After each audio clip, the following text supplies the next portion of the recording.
একটা কথা শেয়ার করছি তোমাদের সঙ্গে। কাউকে কোনোদিন ভালোবেসো না। ভালোবাসার মূল্যটা না সবাই দিতে পারে না। ভালোবাসাটা যতটাই সুন্দর ওপর থেকে দেখায়, ততটাই ভেতর দিয়ে কিন্তু খারাপ। ভালোবাসার অপেক্ষাটা,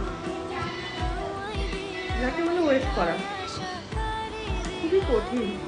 তুমি সকাল থেকে সন্ধ্যে পর্যন্ত, রাত পর্যন্ত তার জন্য অপেক্ষা করবে, কখন মেসেজ আসবে, কখন কল আসবে।